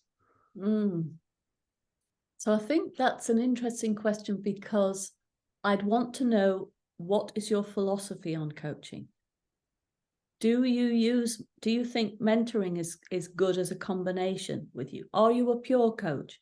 Do you use consulting in your coaching? How do you do this thing? And where would you like to grow most in? So if you want to grow most in kind of taking all the other stuff out and being a pure coach, then it's about stepping back, paying attention, getting curious, listening deeply, not just to what the client is saying, but also what's in the system, what's happening. I can hear a clock ticking in my room right now. That could be that could be interesting to get curious about. There's a clock ticking client in my room. What's ticking for you? It's using everything in the system that we hear. It's using self as an instrument. So, Alex, as I'm sitting here with you, I feel really grounded. I feel it in my belly. It feels really trusting. And as I pay attention to it, it's connecting to my heart. What's happening for you, Alex? It's similar. I think I sort of took a deep breath there, and I think a lot for me is I just feel it's a great privilege that you and Janine taught me to be more in contact with my body. I think that's a great area of growth for me, and that feels really special. And I think it's something that you demonstrate. The self as instrument idea is so fascinating to me, and you're very generous in the way that you share that. You're very open and happy to tell people about how you are feeling in that deep sense, and that opens up the space for other people to do that as well. Yeah, well, I think as coaches, if we can role model something, it can help the client feel safe, because it's a bit weird talking about how your body feels and the what it looks like, sounds like, and feels like. Your client's going, what does she mean? But if we can role model it, it feels a little bit more normal, even though there's nothing normal about a coaching conversation. So we model it, they feel safer, and they model it if they want to. And if they don't, let it go. I'm laughing because I think the most bizarre thing I've experienced in coaching was during not your training, but a local session you ran for the Sheffield Coaching Exchange. And it was all about, I can't even describe, maybe you can describe the exercise better, but essentially where we were picking stuff up, it felt like it was the closest I can say. It was like experiencing Brené Brown, but doing it ourselves. And we were picking up from like the bodily communications of our partner, what they were thinking, what was going through their mind. And I can't understand it at all. Can you say something about that? I just thought it's so profound. Yeah. Well, and it wasn't, ideally, it's not just what the client or the person you're working with is thinking. It could be what they could be experiencing in some way. So the exercises that I invited you to do was to sit beside somebody and I invited one of the people to think about something that they loved. And you can do this, listeners. Think about something that you love. And the other person then is just paying attention to the other person. Maybe sitting the way they're sitting, moving your body the way they're moving their body. Maybe breathing the way they are. So you're both in sync with each other. And maybe you both want to close your eyes. And I invited the coach to just notice anything that came up in their awareness. Could be sensations, could be emotions, could be a visual, it could be a word, could be a skin response, something. And as the client was thinking about something they loved, after a couple of minutes, we stopped and the coach shared whatever came up into their awareness. And did it make sense to the client? This is about being brave enough to share something and it making completely no sense or making some sense. And what came about from that exercise was that some of the things the coaches were seeing, the images or the sensations or the words, were what the other person was thinking about or experiencing. It was really incredible because, you know, sometimes there were things when we went around the room. I mean, to actually experience it myself was incredible, but also to just hear. I particularly remember it was my partner. I'd met her a bit before, but it was some people who'd literally just met. I knew that they'd just met. And firstly, there was something beautiful about them just being in that deep communion with each other and that trust, you know, which this wasn't a hugely long presentation. The fact that you got us to that point was also really amazing. But it was just the ways in which there was just so much surprise, I think, for people that we were able to pick up on even a flavor. You know, it might not be completely there, but it was on a flavor of what the person was themselves experiencing and somehow communicating. But I found it incredible. And that's deep listening. That's listening at a level that we are not normally listening at, and paying attention to our own wisdom. Our own wisdom. That's useful sometimes to help the client pay attention to their own wisdom. And yeah, it's surprising if we're simply listening to another human being in silence, what we can gain from that. It's profound. I think I really appreciated what you said, you know, for people if they're developing their coaching practice, to think about essentially what type of coach they want to be and the context in which they want that to take place. So that they might also do some mentoring, or they might also be a consultant. And certainly for me, that's something that I want to do. I want to do some consulting as well as coaching. How, in your experience of sort of seeing coaches succeed and people who can't see the video, I'm doing air quotes, so succeed or fail. But to do that according to wherever they want to get to. Some might want to earn a certain amount of money, some might want to work with particular clients. Are there any commonalities that you've seen among the people who generally get to where they want, or the ones who generally don't? Like, what are the, is there a series of practices people should do? What have you noticed? So when you said that, what happened to my mind is it went in two different routes. So one went to the kind of route of becoming a masterful coach. And if you want to become a masterful coach, or in terms of ICF, an MCC, if that's your route you want to take, I think coaching and experimenting with moving away from completely telling people what to do, moving away from that and allowing people to work it out for themselves, and deep listening and practicing those skills of simply getting curious and practicing and getting feedback on your coaching. So I do a lot of mentoring with coaches who want to do MCC to help them move to the next level. In terms of growing your business or developing your coaching practice, I do think that's a different skill set. I think you need to have a entrepreneurial mindset, a way of being brave and saying yes to things that you don't know how to do, but you're going to work it out. I think it's about connecting, going to networking events, putting in the groundwork of finding those organizations, or not even finding, going to events and sharing what you do and offering. Janine and I did lots of lunch and learns for organization. We did lots of free events talking about what coaching was and what coaching wasn't.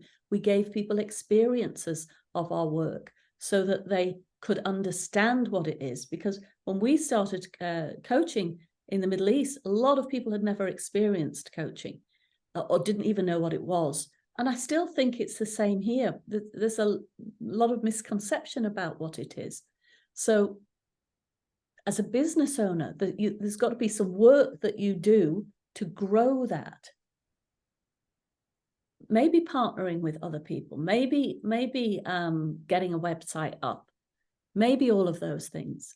But to me, the way I've grown my business is coach people and get referrals. It's really helpful. If you think about people growing their coaching practice over time, what do you have any ideas, tips, or sort of frameworks for people around their fees? Because it was really instructive to hear in your own story the ways in which you put out offers from a generosity of spirit, from seeing what was going on for people, and those things led to work, and they may not have done, but you'd have still have helped some people and developed as a coach. And when you think of your fees then and your fees now and your fees over that spread of time, how have you increased things over time, or how do you work out what your fees should be? Yeah, that's a good question. I think my accountant asks that question sometimes because they vary. It varies. If I want to work with someone and they can't afford me, I'll find a way to work with them. I have some high fee paying clients that organizations pay me. It's interesting because remember, I moved 3 years ago to the UK, so I still don't know where the levels in the fees are. I'm still working that out, so I'm still testing. So sometimes I don't get jobs because I might have asked too much money. I'm not sure. I'm not getting that feedback yet. And other times I get jobs and I think, did I get it because I was in a reasonable figure?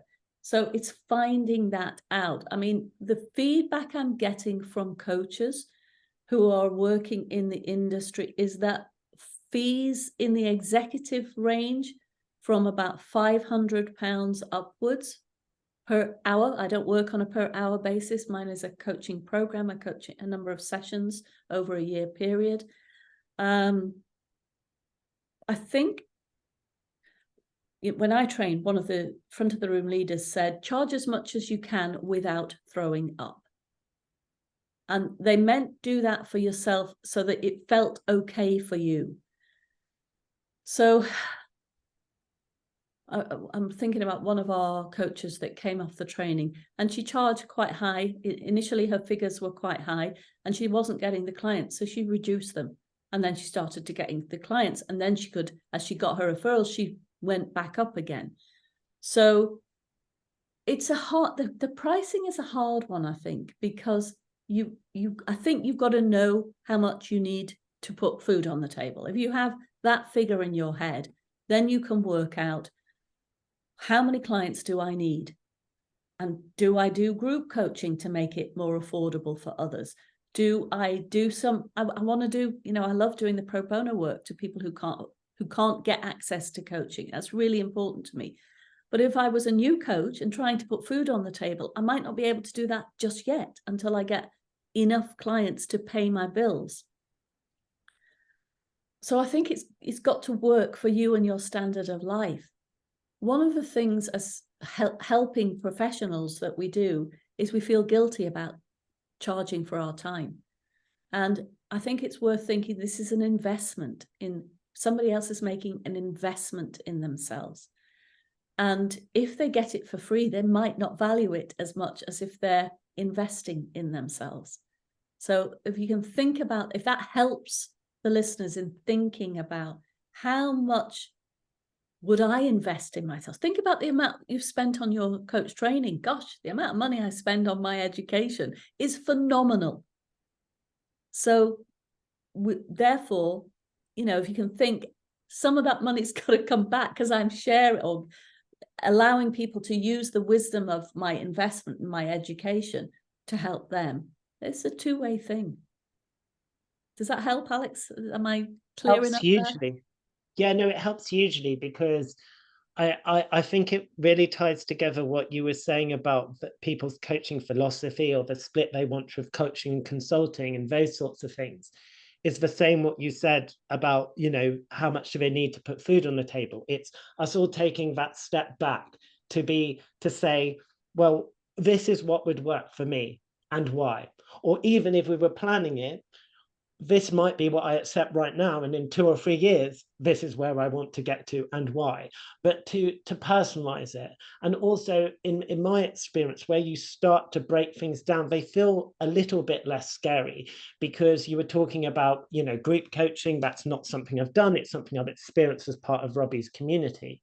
But I think that when you think of the mix of different things you want to do, some might be one-to-one, some might be consulting, some might be group coaching, you can then work out how much you need to come from those particular bits, and then further break that down. If you say you want to make £5,000 from one-to-one clients, how many clients is it? Is it one client and you charge high fees? Is it 50 clients and you charge low fees? And you can work out that mix according to the time you've got allocated and how hard you're finding it or easy you're finding it to find clients as well. That's right. I mean, when I was building my practice, I had 3 kids that were at school, so I only worked when they're at school or at night. So there was a time limit for me to be able to do that. Now my children are grown, I have more capacity in my day if I want to do that. But I'm also a lot older, and there's other things that I want to do with my time. So it's your own boundaries around that as well. So I think be grown up about this as a business. If you are wanting to earn a living from it, there's got to be some, you've got to get your business head on. You can be as kind and compassionate as you want.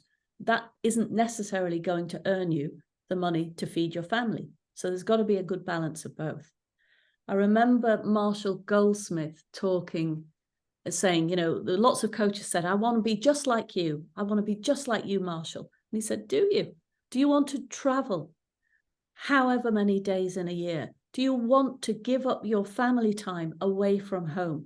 Do you want to, practice and practice and practice?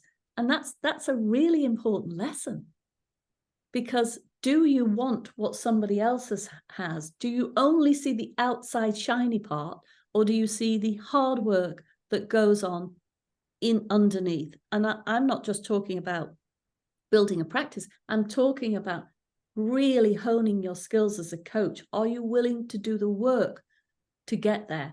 Or do you think it's just going to happen?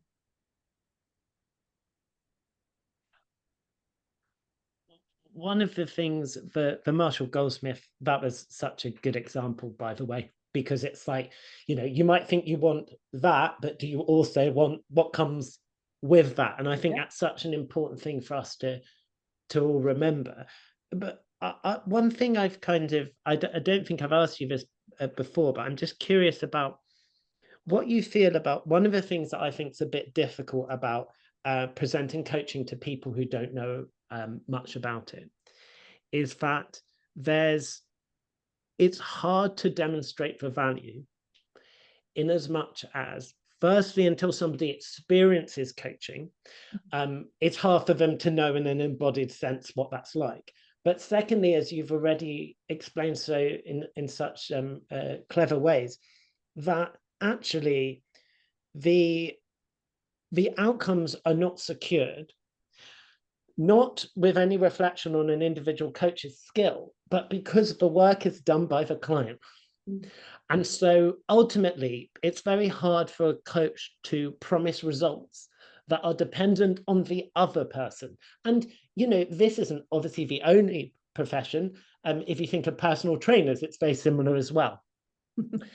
But how do you think coaches can get across that hurdle? I've got some ideas, but how do you see that playing out?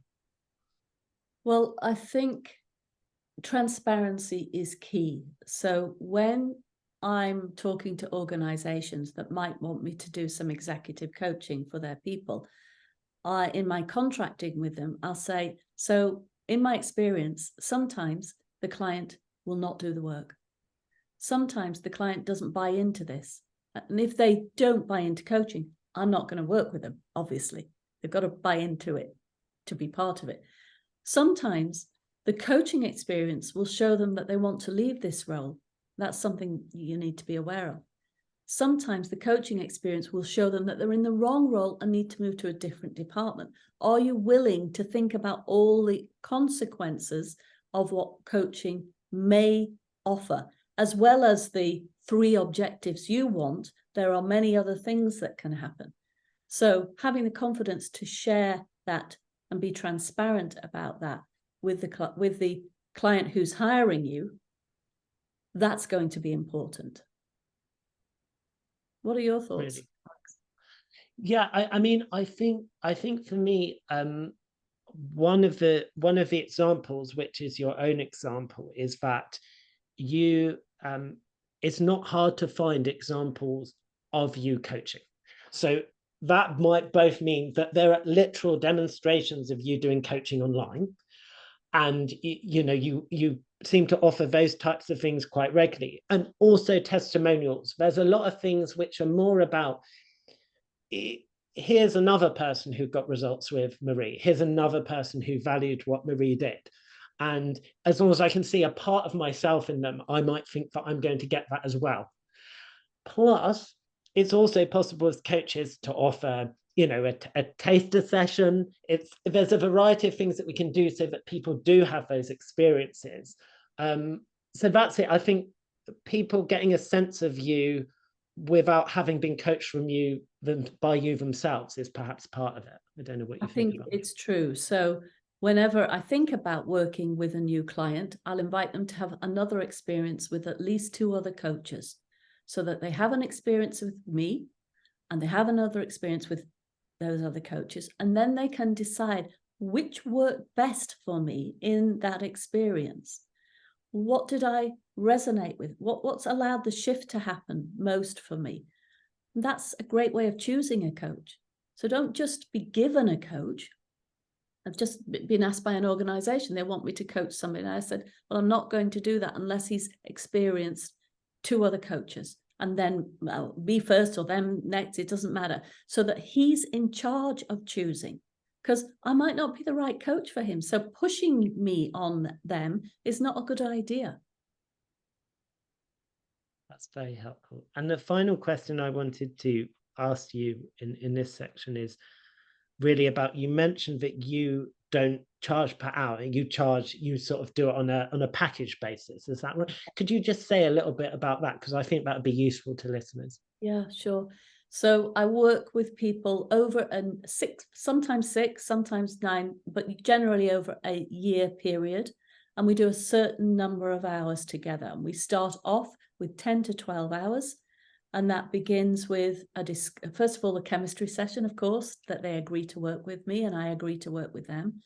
And then we sit that. So it depends. If I'm doing organizational work, it could involve gathering 360 feedback, having feedback conversations with line managers, etc. Once I've gathered all of that information, then we will sit down for a discovery session to unpack that or discover some of the things that the client wants to work on and make sure that it's aligned with the company objectives for the coaching. So that 2 hours is really for me to listen out to personal objectives from the client, values, limiting beliefs, saboteurs, the way they think about themselves, the perceptions, and the work they want to do. And so determining that bigger goal for the end of the 9 months or year program, which could change as we're working together.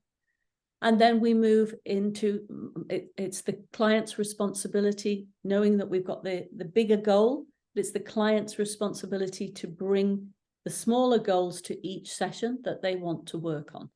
And then we will schedule, depending on their schedule and mine, we'll schedule regular sessions, could be bi-weekly sessions or monthly sessions into the calendar to support them to do the work. There'll be a feedback session with the line manager and the client in between, and then there'll be a feedback session at the end. But the end is generally not the end, because say the 12 sessions happen in 6 months, 10 to 12 sessions happen in 6 months. The client it may only be the beginning of the journey for them. And actually I'll contract with that at the beginning, that the program of 10 hours might be 20 hours. We don't know until we start what's going to evolve here. But ideally, with the first program, the company's goals are aligned so that they're moving towards them. And some of the personal goals may still not be realized in that time. And therefore, the company may say, actually, let's continue with this work. It's really detailed and helpful. I realized I had a follow-up question, which is, what do you do if what the person wants to work on is absolutely different to what the company wants you to work on, in a more general sense? That is a great question, and that does sometimes happen. So if the company is paying, there is a duty of ethical boundaries that needs to be a discussion that's had. So if the client is given some 3 objectives and they think, no, absolutely, I'm not going to do that, then that's a conversation that needs to be had in a 3-way conversation. So it's not my job to do the dirty work for the line manager or the HR manager. It's their job to do their work. So if the client really doesn't feel aligned, then a conversation has to happen around that. Very helpful. So we're getting near the end of our time together, but you do so many different things. You're involved in so many things. You have so many facets to your work.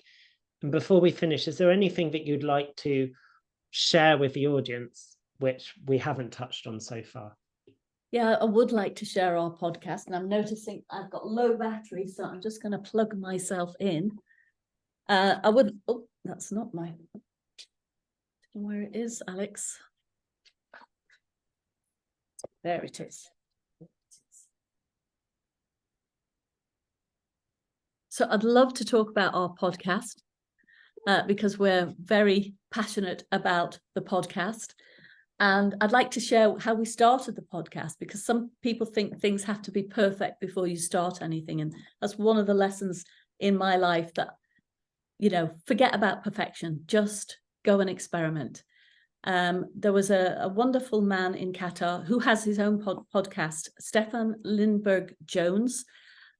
He had Ginger Camel podcast at the time, and he invited us to come onto his podcast and do a coaching podcast for him. We loved it, but one of the tick boxes that was on my list that we would have our own show. I didn't know about podcasts at the time, but we would have our own radio show. That was the tick box. So Janine and I really were loving the podcast, doing for Stefan in his studio, but we decided we were going to do our own. And I had a spare room at the top of the house with an ironing board in it. And that's where we did our first podcast. The computer was put on the ironing board and we sat and we talked. The sound quality was shocking. We released it. It wasn't perfect in any way, shape or form. We didn't edit it. We just put it out on some platform. And that's how we started our podcast. And we thoroughly enjoy them. Sometimes we have guests. We've had John DeMartini, the guy about values. Sorry, John DeMartini. I'm hoping I've got his name right there. We've had some other guests on our show. And we also do a lot of processing, practical applications of coaching between Janine and I, based on core competencies to help coaches and leaders who coach get better at their practice. As you know, as I mentioned earlier, I'm a fan of your podcast, and I particularly like your series on the ICF core competencies, because I mentioned that, I'm not the biggest fan of bureaucracy, and I think that you really bring them alive, and you really explain why they're important from the perspective of somebody who is coaching all the time. And so they could seem a lot less dry. So I particularly recommend that, and particularly for new coaches, I've recommended that to people. Thank you. That's really helpful. I really recommend people check out your podcast. And we'll put up links to everything you've mentioned, so that people can see the work that you're doing. I would just like to ask, is there anything that you're working on at the moment, or next steps that you're excited about in your career? Is there anything else that's coming up for you? Yeah, I think there's always opportunities out there. For me at the moment, is saying no to a lot of things, because I don't want to get caught up in things that are going to take me away from what I'm loving right now is our coach education. I'm loving the work at Cambridge. I'm loving my one-to-one clients. My plate currently is full. So a lot of people ask me to do projects at the moment. So I'm saying no to more things than I'm saying yes to. And that's not easy for me, but it really helps me keep focused on what I want to create in my world right now. I've got other constraints on my family that I want to be able to move into more of. So who knows what will happen in the future, but I have a great belief that I'm going to be doing this for a long, long time in some way, shape or form. It might change from now, who knows, but let's see what evolves. Oh, thank you, Marie. Thank you so much for saying yes to the podcast and coming on and being my guest.